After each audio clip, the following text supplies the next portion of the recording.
Welcome, good morning, good afternoon, good evening. Welcome to Columbia Business School Executive Education, Corporate Governance. My name is Karima Mariama Arthur. I will be your program leader for this iteration of corporate governance. It is my pleasure to lead you in this course in my role as a corporate attorney, which I've practiced for the past 20 years. Corporate governance is a topic that is near and dear to my heart when it comes to board responsibilities. You'll see why the subject of corporate governance is a lot more complex than what we think about in terms of having past performance and experience when it comes to board responsibilities. And we're going to get into that nuance in just a moment.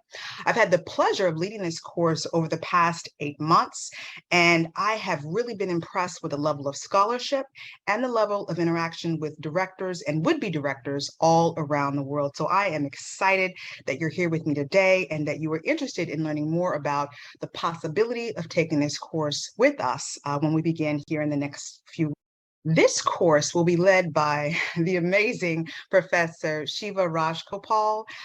I have had the pleasure of interacting with him because you will have 2 live sessions with Professor where you'll have the opportunity to ask your questions and go over some of the nuances that will come up within the modules. Professor is really in the right position to be able to teach this course because he is an expert in all things financial matters, particularly around fiscal responsibility and corporate governance. So you'll find that the content that he shares in each module, in addition to the insights that he will be sharing with you during his sessions, really position him as the best person to be able to teach this course. And his scholarship, his writing, which you'll find frequently on LinkedIn and also other places in the universe, will really set the stage for why corporate governance is really important. And when we look at some of the key committees, particularly the audit committee and other fiscal responsibilities that the board really focuses on, you can see why he will demystify this process for you in a way that really makes sense. We'll also get a cameo appearance guest speaker from Bob Friedman. And this will be towards the end of the course, and he will give you a very practical approach to some of the key issues around sustainability, stakeholder and shareholder relationships, and just some of the things that we don't normally think about when it comes to board responsibilities and how to be successful.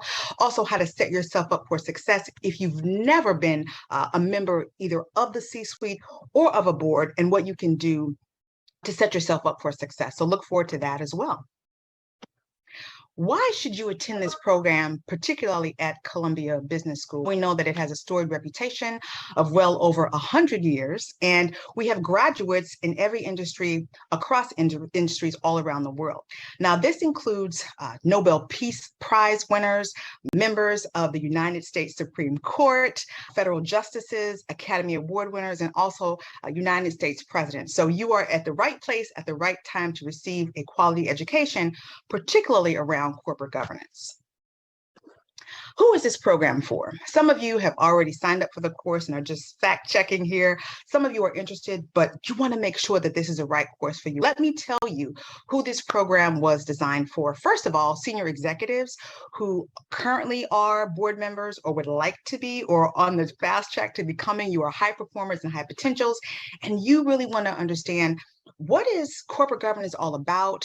What is the risk involved? All of that sort of information that will set you up for success. If you are a board member, president, advisor, vice president, or board director, you are in the senior executive umbrella that are fit to be tied for this particular course.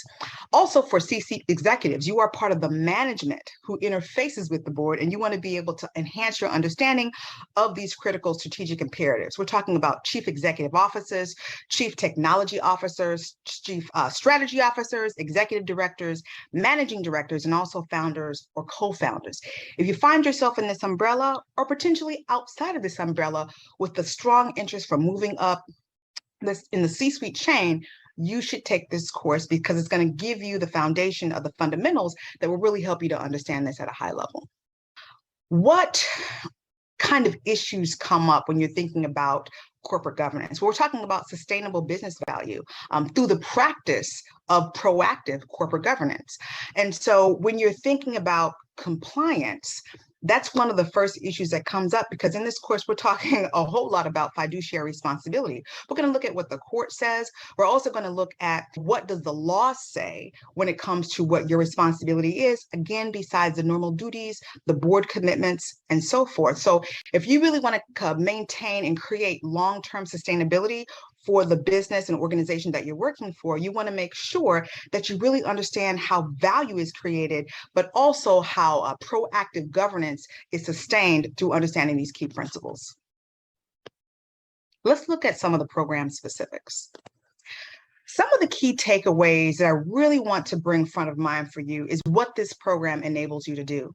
Now, the first thing is your capacity to excel at understanding and working with boards. Some of us may know technically that a board of directors interfaces with management, but we will take a deeper dive so you can really understand what your fiduciary duties are, as well as the key boards, as well as what's required from law. That are sort of an overlay, a unique overlay to your responsibilities.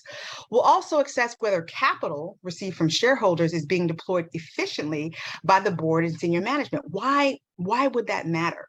Because shareholders are one of the key stakeholders that we are often dealing with as members of the board. We also want to ensure that the internal controls prevent ethical breaches, that they enhance operational inefficiencies, that they prevent operational inefficiencies and also financial mismanagement. That is one of the key issues where responsibility and accountability come in that we don't normally think about. We think that it's just more of an administrative role, but it's so much more than that. The fiduciary role really leads the charge. You also want to be able to understand how to create attractive compensation plans, not just around the CEO, but other members of the boards and sometimes employees within the organization that really align with the goals and performance. And so you look at what those plans look like and how they really interface with the bigger goals of the board. And finally, to monitor, analyze, and evaluate current risks and devise contingency plans that safeguard the business from potential backlash. And we know that backlash can come from all of the stakeholders that the company is interfacing with on the outside, not just shareholders. And shareholders are, we sort of shareholder to death, everyone. But we're going to look at the universe of stakeholders because that's really where the money is. Let's take a look at the modules. Module 1 will look at the role of the board because, again, understanding these fundamental responsibilities are the key to really setting your vision correct when it comes to the board, the committees, and the roles. In doing so, we'll identify the various board committees. There are 3 that are required by the New York Stock Exchange, and understand the full gamut of their functions and responsibilities. Why is this important? Because these are key committees that interface with any number of situations that come across the board's desk. And so you have to not only understand what the functions and responsibilities are, but also what the expectations are by law so that if something goes awry, you're not personally liable. And that's where the whole idea of fiduciary duties comes in. Here we are, understanding a director's fiduciary duties in the context of the ambit of the responsibilities and those of management. You're going to be interfacing with the C-suite all of the time. And so understanding what their expectations are, as well as your expectations of yourself and how you align those to make sure that you are moving forward to the direction that you need to in terms of what the company and organization requires. We'll also identify key stakeholders. Again, it's not just shareholders, but those are one of them. And we'll also learn the importance of that dynamic and how to really impact the shareholder community, because that's going to be really critical, especially when we look at those organizations that do interface with the certain committees in terms of looking at compensation and making sure that they can rubber stamp it if it's doing what it needs to be done in terms of what that financial responsibility looks like. And finally, in Module 1, we'll define essential elements in creating a shareholder engagement plan. Module 2. We've moved from the basic responsibilities of the board, and now we're going to start looking at the committee responsibilities. And that first committee is the audit committee. And let me say this right away, and you'll hear this word a million times, but this is the most onerous committee commitment of all committees. And why is that? Because you're going to be looking at detailed financial statements that are required by law, required in terms of having the right people on the board, the expertise that can really demystify what's there and send the board and the organization in the right direction. To be able to understand the audit committee's responsibilities, we'll look at the requirements under Sarbanes-Oxley. That happened in 2002, before the financial crisis. We will look at the charter and why not just for this committee, but all committees, why a charter is so important, but in the context of the audit committee, what that should look like and what those responsibilities are as defined by the New York Stock Exchange. And that's for all public companies, by the way. We'll also evaluate the influence of these institutions with the audit committee, the Securities Exchange Commission, and also the Financial Accounting Standards Boards, because they do set the parameters and the framework for what you should do and how you should do it. We want to make sure that we're following best practices where that's concerned. Finally, in Module 2, we will look at the impact of resource allocation and financial statements in order to understand and analyze financial misrepresentation through relevant frameworks. Some of those frameworks will be some incredible case studies. We have looked at big organizations and what they've done well, and also some of their missteps, how to guide our best practices for the future. And I think that's really useful, because if we look at this in a vacuum, we don't see how these principles have played out in the real world. And I think it's important for you to understand that. I'll also be paying close attention to what's happening in the real world, because we've seen a lot of things happen, especially in the context of the pandemic, where organizations have done certain things well, and also where they've made some continuous missteps, and also some landmark cases. In Module 3, we'll look at a compensation committee's responsibilities. In doing so, here are some of the key issues that we will bring to bear. We will review the charter. And just so that where every committee is concerned, there's always going to be a charter. It may look a little bit different based on the role and duties of that committee. We'll also look at understanding those key responsibilities, again, by those key outside entities that sort of set the framework and expectations. We'll also explore the processes that are really designed to maximize how the compensations committee charter is set up and how you should execute those principles. We'll identify problematic pay practices, because there are so many. And in doing so, how will we do that? We'll look at proxy voting guidelines, ISS in Glasgow. So those are some of the key institutions that guide our practices, because we know that they're going to be looking, and we want to make sure that our practices do what? Pass muster. We'll look at how to design an effective compensation plan for the role of the CEO, the board, and potentially other employees. And finally, how to explain the importance of documentation. As an attorney, I know that preserving the record is number one. That is job number one. And if you are ever in the situation where you need to explain or justify what you've done, guess what? The record will always be the best evidence of what your decision was. And in the context of that, I just want to make a side note here, is that we know that the courts are loath to step into the role of businesses and organizations, because they believe that we are in the best position to make those decisions if we follow the guidelines as situated by law. And so documentations is one of the best way to be able to prove to the court that we made a good decision, and then they'll go on their merry way. So do not underestimate the importance of preserving the record. In Module 4, we'll look at the Nominating and Governance Committee. And you'll see that these committees interface with each other for good measure, in addition to the ones that you can create depending on the organization and their role. But nominating, audit, and compensation are the key ones as defined by the New York Stock Exchange. When we look at the N&G Committee, we'll be looking at, again, their responsibilities. We'll look at their charter. We'll also look at the steps involved in assembling a balanced board, because one of the key responsibilities of an N&G committee is board refreshment. Also looking at an audit or skills matrix to make sure that we have the right people in this role. And if we don't, hey, who's missing? And how do we refresh the board in order to make these things happen? We'll also look at evaluating the board structure, using this matrix to look at how influence and organization for the vision of the board can come into play. And finally, we'll look at strengths and opportunities, maybe a SWOT, if you will, for the Nominating and Governance Committee. In Module 5, we'll look at risk and crisis management, because we know that we can really approach this topic in both a proactive and responsive way. Sometimes we can see things based on the industry, we can see things coming down the pike, and we can develop a framework. But guess what? Financial crisis, inflation, COVID-19, these are things that we could not necessarily predict with certainty. And so we have to understand that there are also responsive strategies that will allow us to step into a crisis, to step into risk and manage it also effectively. So we'll look at what risk means in terms of a definition, and describe how it's important to really look at the big picture and look at the long term. Also, when it comes to being agile, what that looks like as well. We'll also assess organizational acquisitions. We'll look at M&As to think about how financing comes into play when risk is on the table. We'll also discover what factors really drive organizational valuations as well as successful integrations when we look at collaborations between organizations at large. We'll also look at identifying ways to successfully navigate technology and tech disruptions as they happen in our industry, because we know things like Blockbuster, Kodak, all of these who went the way of the dinosaur because they did not anticipate the risk associated with technology, and then they found themselves wanting. So how do we anticipate this? How do we stay abreast of tech, and how do we use it to our advantage? Finally, we'll analyze how your organization reviews and manages risks associated with talent and ESG, because all of these things are becoming increasingly important, especially in the context of corporate governance.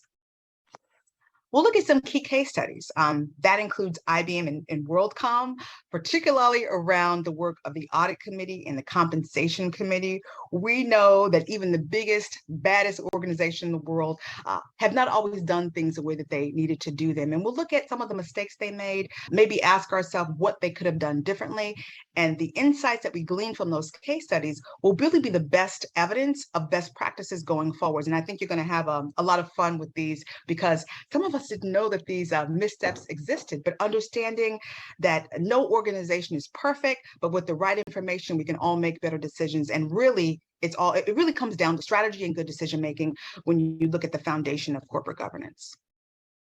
Some of the program highlights include live webinars, which you'll be having with a professor. You'll also have live office hours with myself every single week. So I hope to see all of you in there ready with your energy and your questions.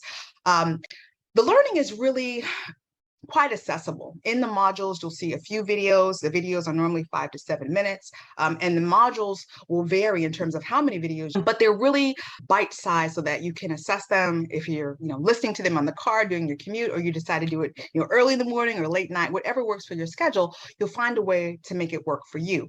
As we've discussed, you'll see real-world case studies. Also, we have some great examples happening in the real world. I will plug them in because I want you to pay close attention. If you see some, I want you to bring them to bear to the class's attention as well. If you also find yourself outside of the United States, with all of our demographics normally do, please bring your examples and the differences between what we see here in the United States to bring greater context to the educational experience. You'll also have an opportunity to engage your peers in the discussions to talk about topics. We also and normally we have a lead within the cohort that will develop a LinkedIn group so that you guys can take your ideas offline as well and also stay in touch. So look forward to that as well. And also know that we have a dedicated program support team that if you should run into any technical issues or you have questions for myself, you can also reach me from the platform directly with any of your questions and comments. So know that we're always plugged in and listening in real time for your feedback. So look forward to that as well. At the end of the program, you will receive a certificate that most folks are so happy to put on their LinkedIn, or you can download it and you can print it and you can frame it, whatever you prefer. But it is evidence that you've gone through this program, that you've mastered these principles of corporate governance, and it is a crystallizing sign of significance, especially since it came from Columbia Business School Executive Education. The next steps for you would be to apply now if you haven't already. There is a link, and I think we just put another one inside of the chat so that you can see where to find, you can find the governance program here.